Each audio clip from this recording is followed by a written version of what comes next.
Hello and most welcome to lecture 1040, and this lecture is termed "It is not what we don't know that is the problem, it is what we know that causes immense problems."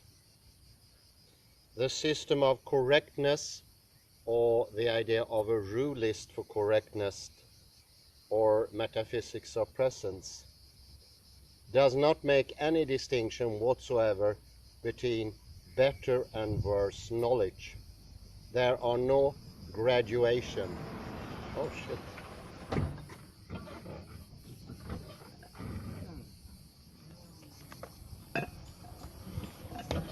Sorry. Simone.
There are no graduation whatsoever. It's just the ones and the zeros for correct or incorrect. There is no jagged line like the coastline of Norway. And since there's no jaggedy, this take cannot hold much information. So instead of this glorious, fantastic vision, the conquest of abundance, of rules, of understanding, realization, knowledge for everyone, it is just the very opposite.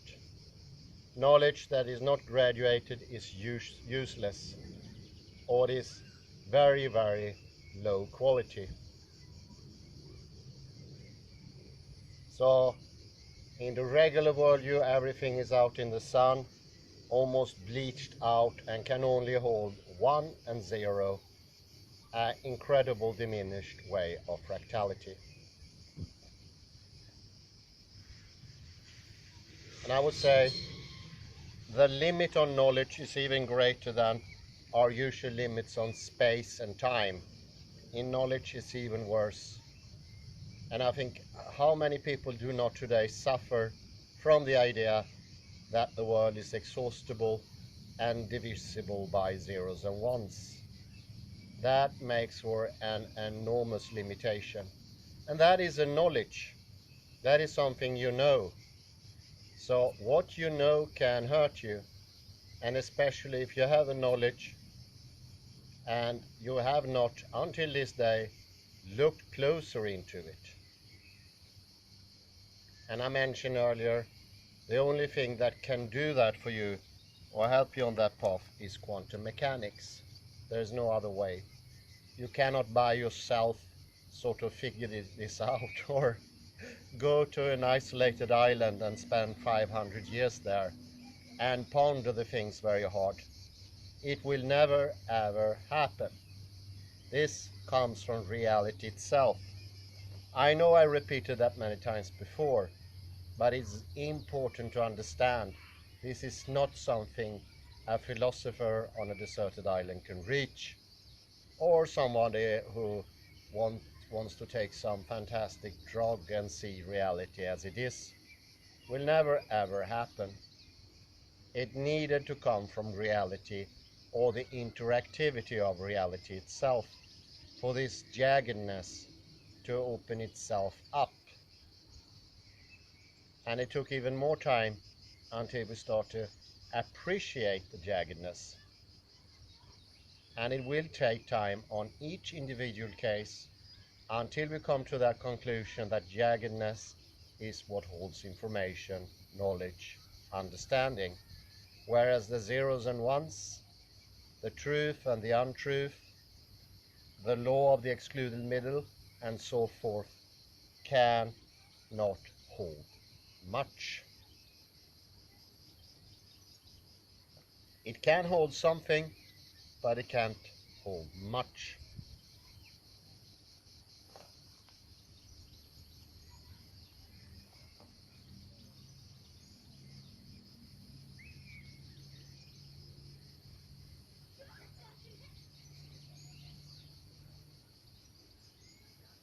And it's also something that establishes an observer independent reality, if you like, or us as bystanders to our own inner life and the outer world. This becomes established by that knowing of laws of correctedness or the exhaustibility of the world. Once set in place, it will diminish what we can reach of knowing and understanding. And I would say this is the reason we today, in the modern day and age, have no connection at all with our inner selves. We don't even know what an observer could be. And this is because the limitations that are set makes it impossible for us both to enter the inner reality and the outer reality at the same time. There seemed to be a limitation put in place already. And therefore, in the end, we choose to say that the outer reality is the better one. Well, I would say we don't have a choice, because how the cards are laid, we have to do that. Nothing else would make any sense. So you see, first we have an understanding that the world is exhaustible, and everything is based on that. And this is the reason for any change to be legit or have value, we do have to go back to the origins, before the foundations, the big pre. Only there we can unlock the hardest locker of them all, and then there will be energy enough to unlock other stuff. But we cannot start to unlock the smaller stuff because we don't have energy enough.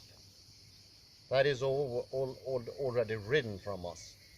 It's a sort of passivity already in place. And a passive system will have a passive outtake. You cannot make yourself active. You need to start to be active, so to speak, in your thinking. And this is one of the reasons Heidegger pointed out so clearly the difference between denken and danken, and that danken thinking should be danken, and it used to be that way. That's also important to understand. The thinking we have today is always just danken. It's a thinking that makes it impossible to understand anything greater, bigger, or deeper.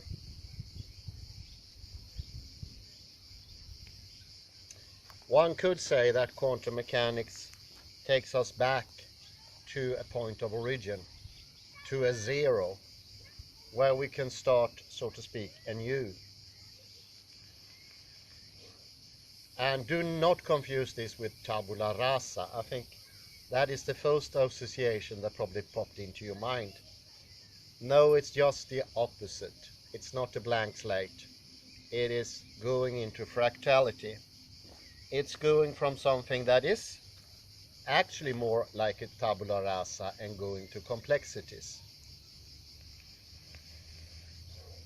The zero is very far from blank, whereas we are now in exhaustiveness, in the metaphysics of presence. Everything is almost burned out. And I want you to have an understanding of that is completely literal. This is not a metaphor. The scorching sun does take away everything of color, of vision, of happiness, of everything. It becomes bland. And I think the modern lust for this extreme sun is coming from that idea of light being everywhere, inside, outside, and it's burning away all features. It becomes a featureless landscape. Listen to the view of Plato. Nothing feels, nothing tastes. I don't think. How can I reach that? That was the view of Plato. And I would say that is even more the view of modern man. Without sense perception, without access to reality, it makes for a pretty bland world. We have to make do with our own fantasies. And that's not a place to spend one's life in. That's not happiness.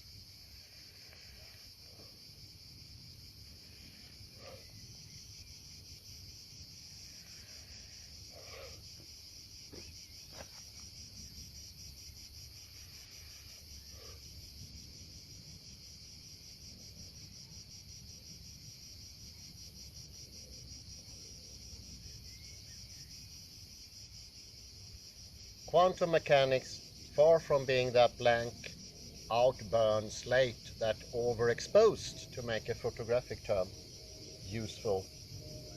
Quantum mechanics takes us to the dim lit situation, to the darkness, to the unclarity of the obscurity. Not so sharp, not so clever, not directedness. And I would say there's also a waiting here. It's a waiting for the world to come into existence, to make itself shown, to come alive, to be something. This is the lesson from quantum mechanics. Going into the world with expectations, intentions, doing Danken, the thankful job of thinking, not the cumbersome, tiresome, pushing, frictionful, hard way of thinking, demand the thoughts, being hard. Instead, it's softer thinking, but decisive thinking and energetic thinking, and actively project something to the reality. Only when we have a Vorstellung, a preview of the world, can we have any world. It has to be before. Once we projected that, we wait. It's a bit like putting a seed into the ground and water it. Wait for the effect to come. This waiting we no longer do, as so clearly shown by Benjamin Libet. And if we don't wait, we don't get anything. This is the bleaching out process. This is what we do in ourselves, so to speak. When we grasp too early for the things, we are putting the fluorescent light to what we want to study. We put the whole fuel on. It's going to be extremely strong, 4,000 watts or more, like the sun itself shining. And this shining light will take away all features, and it will burn away the object, the thing, for perception.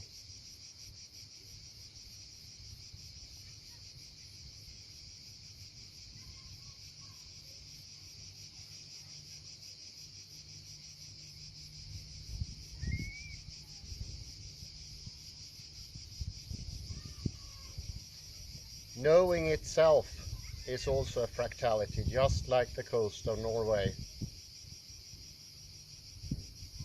So you see here the dimensions of Newton has entered into our inner life as well, and we think that there are restrictions. These are restrictions that comes after the why questions, and they cannot be addressed until we properly looked into the why question, but they should still be mentioned, because by giving a more encompassing picture, it is easy to understand the why of looking into these things more carefully, the why of wanting to enter, the why of why put so much energy into these things, why do the trouble. If there is no gain, we won't do it. And here there is an enormous gain, and I would say especially knowledge. Knowledge is more affected by the XYZ or the Newtonian dimensions or the Cartesian coordinates than anything else. The subject in front of object in space is more limiting than what we do even to time and space. I would say that we do more injustice to knowledge than we do to time and space. We limit it already at the outset, make it so small that it can fit within a very small dominion.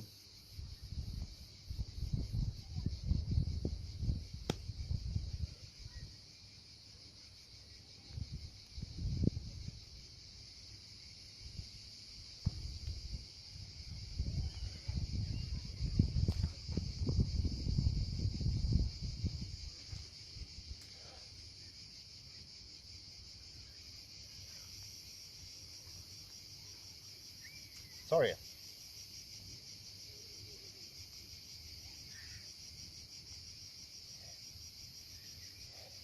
Now knowing can be deepened, and just looking at the surface, and I think we have become mass consumers of surface knowledge. And once more, it's the rule set of correctness, either 1 or 0, or wrong or not wrong. Factness.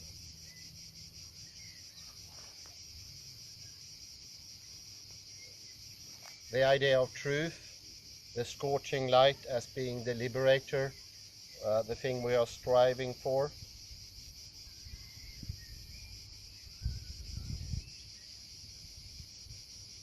And I think it has some gifts that makes us linger on to those. And I would say to expose those gifts. Maybe they are not gifts. Maybe they are hindrances. But we usually perceive them to be gifts. We see today the modern society as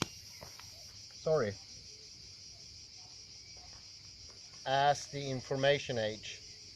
And where there is a democracy when it comes to knowledge, we can all have knowledge. And I think that's a byproduct of the metaphysics of presence. The scorching light gives the impression we have a very limited knowledge, but that limited knowledge that can be shared somehow, handed out, like food rations in a war situation. And everybody can access that knowledge. Look at the educational system that was firstly established by Frederick of Prussia, an obligatory couple of years, I think it started out with, learning how to read and write. Well, I said, so far so good, it's a skill. But then it was this mass production of knowledge. And if you take in that knowledge, this is the reason for I call this lecture, it is not what we don't know that is the problem, it is what we know. And one of those things that we know, that is that knowledge is easily accessible. He can just hand it out. So this is the next chapter. I call it democratization of knowing. What rules of correctness give us, so to speak, the gift from the rules of correctness. The rules of correctness has led to the idea that knowing is simply out there for our pick. We need not to go into any deeper, and we will not enter into knowing and understanding. Remember what I mentioned the other day with the comparison between classical physics and quantum mechanics. How it's not one or the other, but quantum mechanics can enter into classical physics and make it deeper. The same theory, it could be a deepening in understanding. And that deepening in the understanding is a dimension we usually are not aware of. It's a completely new direction. And we are not aware of it. It's important to understand. This is a direction that's given to us by quantum mechanics. It cannot exist before, but after quantum mechanics can exist. This deepening means that it's not so much what or where or how the knowledge tells, like the educational systems started by Frederick of Prussia sort of indicates. It's the depth of it. It's the deepening of knowledge. Knowledge is in itself fractal. It is jagged, and it can be deepened. There is a dimension we don't talk about. We're not aware of it. Let me give you an example here. Today we have democracy. This seems to be fantastically fine. I'm not so sure. I would say because democracy is a child or a product of the Enlightenment area, the epoch of enlightenment, though, when the really shining light came into our lives.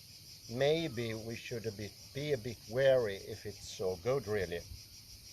But the idea is that we can sort of hand out small boxes of knowledge to everyone, and they can modulate them or consume them, almost like you consume sort of McDonald's things, something more universalized and generalized, a product, knowledge as a product, and that is handed out through the education system, through newspapers, radio, TV, internet now, microphones, rallies, and it's supposed to be deliverance of that little knowledge to everyone, like food rations. We can all have a little bit, and therefore we can have a say about politics. We can have a view. People can ask me, what is your political view? And then I can even perform the act of democracy as it was created by people like the Enlightenment's philosophers. I can vote every third or fourth year, go to the voting, go to the ballot, and put my vote down based on my opinion. I would say that is absolute rot.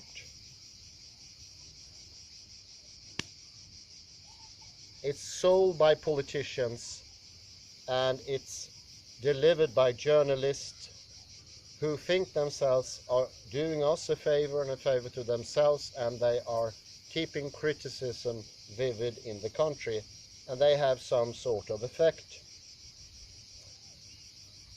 I would say this is an inflation in knowledge. I don't know anything about politics, and it must be as complicated as being involved in the process. It cannot be simplified. It cannot be put in a can and for you just to read the label. You have to open the can and get into it. You have to do politics. You have to be a politician.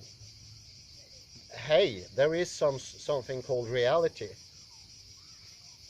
there is something out there, really.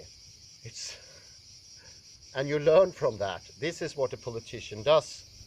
For me to be able to understand that takes that I am a politician, nothing less. There's no other way.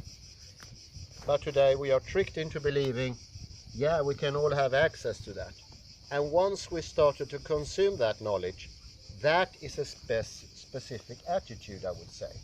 It's an attitude of consumerism. And even though maybe it's not so important if people believe in politics, but that will set the sort of frame. I'm going to put some cream here. Bothered by insects. Sorry, just give me a second here.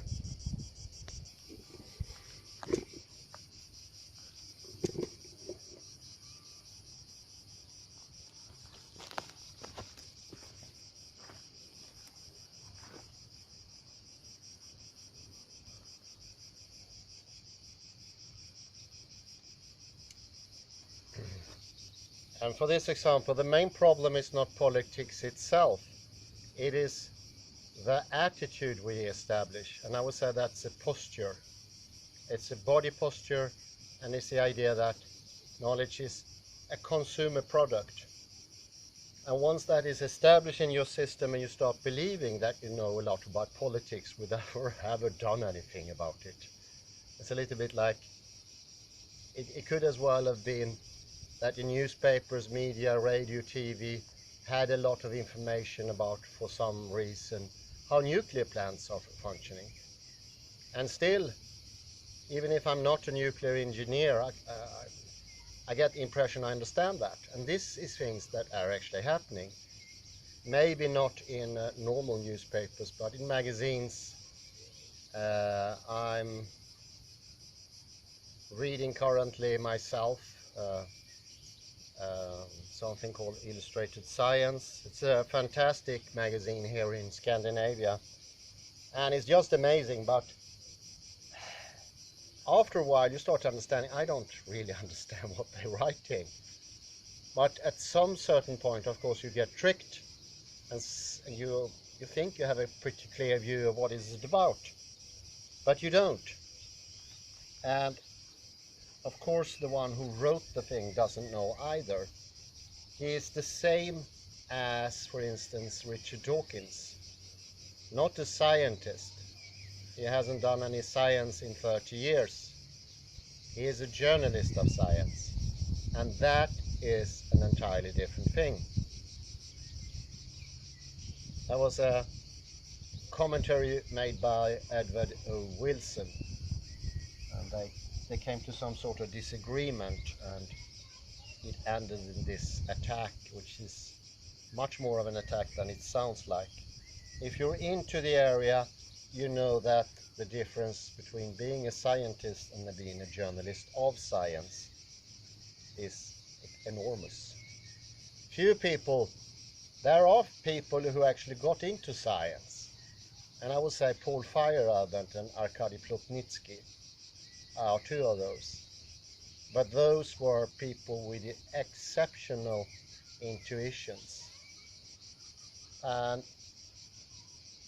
Feyerabend had a really strict discipline on what he took in as knowledge. He was like a really picky eater. He wasn't sloppy what he took in. He needed to be good. And the same way he dressed in a particular way, I wouldn't say it was a nice way, but it was really picked by him. This is what we need to do. And we do not go pick things that are mass-produced. This is going to be a proper advice. Steer clear from politics, because it will establish in yourself a different take on knowledge as it is. And sloppiness, this attitude, which it is, my attitude of knowing politics is an attitude, so to speak, of ignorance. I realize that. I realize also a body system that's connected to that, a sort of aggressiveness, where I put my foot down and I say nay or no to put taxes on dill, something like that. be very, very careful to do that, because once I go into politics in my head or in my mind, I would make an inflation within myself. And the possible little power, zero I would think, I gain in politics will be disastrous to the inner eradication of knowledge. Because all of a sudden you bring to boxing things that are things you actually can know about, and you stop deepening those. You stop deepening relationships. You stop deepening your perception of reality. You stop interacting. You become more passive. Think about the mass-produced knowledge as something that comes in a factory, a big industry, a little bit like Charlie Chaplin's Modern Times from 1929. And how things are just popping out and sent to everyone. This knowledge is ready packed and it doesn't have an inside, or it pretends not to have an inside. But try looking into it. The knowledge you can get from a newspaper, well, you can get some, especially with the right fractal background, but it's going to be very little, if any. I think some people have a more keen understanding of that. Do try to read the English newspaper The Sun, for instance, and they set the standard. It is a more relaxed way of reading politics, and I think there is a nudity on page 3 or 4, and go to page 35 and there will be an article about UFOs landing somewhere. In Sweden, I say that's very low level newspaper. If English people were to say anything, I don't think they would. I would say, you don't have any knowledge of those things, and you cannot. So why don't, when you read a newspaper, enjoy yourself? Because that is what it is. Cannot be anything else. I think another area, that is maybe even a better example, is geography. I completely loved geography when I was younger. That was my favorite subject above all. I love to know the capitals of all nations and dream about them. And to a certain level it was really active, but this passive knowledge that we should all know about geography and that in some way could help us, that is dangerous. That's dangerous, a dangerous alley to sweep your thinking into. There you need to be very careful. That could set the standards, and that will set the standards very low.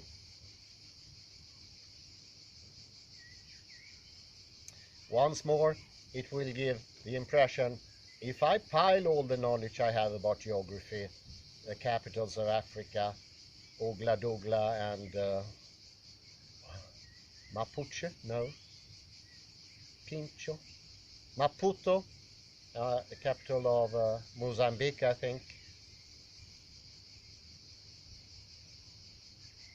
Cairo, capital of Egypt, Rabat, the capital of Marrakesh, Morocco, and so forth. You get the impression you can consume those things, you can own those, and you can pile them on top of each other, and then even geography can help you to lead a successful life.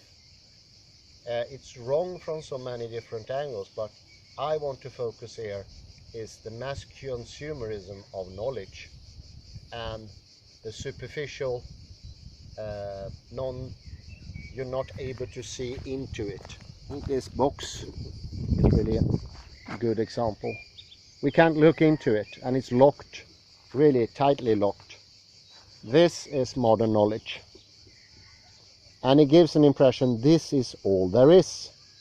You can't go into it. That's not true. By acting within it, being not passive, participating in politics, or traveling around like a geologist or a geographer, be Stanley or Livingstone. But if you have that knowledge yourself, which I have or had, don't overvalue it. It's very superficial, and I have no idea how Maputo is. What is the atmosphere in Maputo? colorings of the clothes, the attitude of the people, the food, the ground. It's bound to be very different. And this is similar how to we neglect time. So it's a similarity. Time, we say time is always the same. Every afternoon at 5 o'clock is the same. It's no difference. This is the box-like thinking. The fractality of Susie Frobo is a very helpful tool at this level. But I think we can put it aside soon, because this is opening itself up by itself now. Once we got the can opener out, which was Susie Frobo, we're able to open the can and look inside. I'm not sure fractality is a necessity once we really get into it. I think new terms that are easier to refer to will come out, because it shouldn't be part of a book of quantum mechanics, fractality. Could be in the reference at late, but I'm pretty sure now, I'm overwhelmingly sure now, a simplification is possible. And I think that would be a change of direction in the project instantly. I know it's possible now. I see how I complicated things for myself by acknowledging this mass-produced knowledge, and of course I pride myself on having that knowledge. But do train in not knowing those things. You can get rid of those thinking, and that may be the harshest way of doing it, but maybe it works. Give it a try. Try to ignore what are the capitals of the world and where are they situated into each other. One way of doing that is that you really don't have any idea of the things you think you know anyway. Did you, for instance, know that Venice in Italy is west of Rome? It's very hard to know. Doesn't make any sense. And those things are constantly there. And by having too much of an overconfidence in the superficial knowledge, that will block out deeper knowledge, or it will not make it possible for you to wait. When you go to Italy, you will be preemptive, and you will never know you have the wrong conception. That will never enter into your mind. I think the vast of the majority of even the Italians are not aware of this. Very interesting though. Or maybe it's not very interesting. Maybe this is how knowledge works. I give you two different thoughts. Could be very interesting, and I always thought that to be very interesting, but maybe it's completely self-evident. By knowing about Italy in my way, the shape of it, I know nothing of it, and I should be aware of that. And once you're aware of where your knowledge is not, you can begin to make your knowledge deeper where you actually have possibility of knowledge. And that is in your surroundings, where you are now. Here you can gain knowledge, and that knowledge is valuable. The other one is not valuable because it doesn't go into the details, but you can go into the details where you are, and you can access a multitude of knowledge. And although it sounds on the surface exactly the same, like I'm now staying close to a road that is tarmacked, it is much more depth to be had here than meets the eye from the beginning. The depth is immense. I say thank you very much, and I wish you a very pleasant afternoon. Bye bye for now.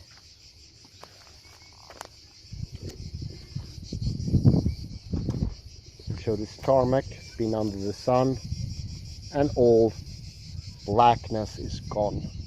This is what we strive for. Eradication of features. This is the conquest of abundance.